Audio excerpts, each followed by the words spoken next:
শাহজালাল বিজ্ঞান ও প্রযুক্তি বিশ্ববিদ্যালয়ের কেন্দ্রীয় ছাত্র সংসদ নির্বাচন স্থগিত করেছেন হাইকোর্ট। 4 সপ্তাহের জন্য এই স্থগিতাদেশ দেন আদালত। প্রতিবাদে সিলেট সুনামগঞ্জ মহাসড়ক অবরোধ করে বিক্ষোভ করেন শিক্ষার্থীরা।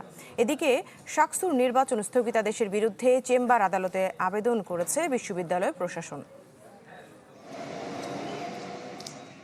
যখন সব প্রস্তুতি শেষ, ভোটের অপেক্ষা, ঠিক তখনই বদলে গেল শাহজালাল বিজ্ঞান ও প্রযুক্তি বিশ্ববিদ্যালয়ের কেন্দ্রীয় ছাত্র সংসদ নির্বাচনের দিনক্ষণ। দীর্ঘ 28 বছর পর মঙ্গলবার শাকসু নির্বাচনের ভোট হওয়ার কথা ছিল। ঠিক তার আগের দিন বিকেলে নির্বাচন স্থগিত করেন হাইকোর্ট।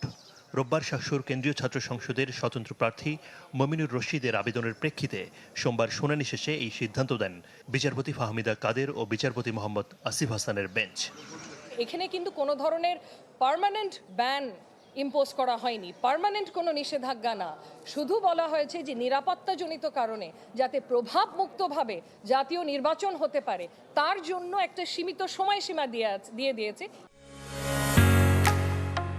ঢালাইয়ের সেরা প্রিমিয়ার সিমেন্ট। এর মধ্যে অন্য কোনো সংগঠনের কোনো নির্বাচন হতে পারবে না, যার মধ্যে শিক্ষা প্রতিষ্ঠানও পড়ছে। এরপর পরই আপিল বিভাগের চেম্বার আদালতে এই সিদ্ধান্তের বিরুদ্ধে আবেদন করে বিশ্ববিদ্যালয় প্রশাসন। আবেদনে হাইকোর্টের আদেশ স্থগিত চাওয়া হয়।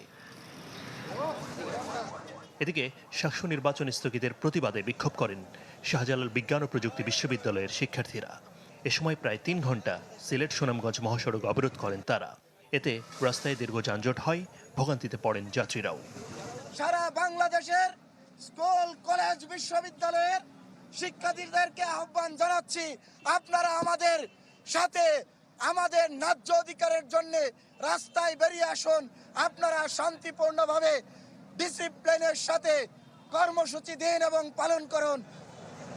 পরে সড়ক অবরোধ তুলে নিলেও দাবি আদায়ে আরও কঠোর কর্মসূচির হুঁশিয়ারি দেন আন্দোলনরত শিক্ষার্থীরা। সেই সাথে নির্বাচন স্থগিতের রিটকারী মমিনুর রশিদকে ক্যাম্পাসে অবাঞ্ছিত ঘোষণা করেন তারা। আদ্দিন সজীব, চ্যানেল 24, ঢাকা।